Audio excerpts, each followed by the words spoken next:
înăuntru. Odată îi dă cu mir la cur. Poc. Păi Credința dumnezească. Ziceau atunci când l-au prins cu primul scandal, atunci ziceau Enoria și că nu e adevărat, că nu... Oamenii, cum? Știu că era acolo, eu știam niște persoane care s-au dus, era undeva la Moșuni, așa zicea, în satul ăla în care era. Acolo ducea și eu știu că tot felul și sârmă și tot felul s-au construit pe acolo. Mureșan Florin, mersi. Bă, oameni, bă, ascultați-mă ce vă spun. În Chemniță se dădea cu marmeladă. Afară în Libertate se dădea cu nivea.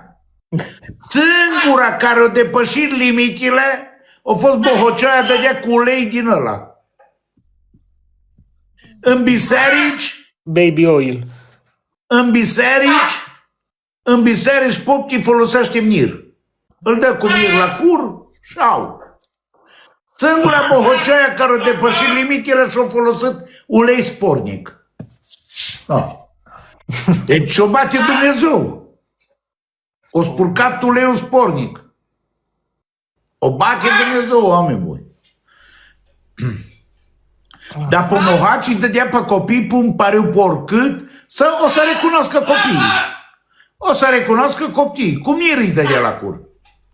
Dar au fost atunci și-au pus și au avut copilul atunci convorbiri când l-au chemat. Au avut Păi nu, dar au zis că nu e adevărat, că-s făcute. Exact. Au zis că strucate. Au zis că strucate, da. Da.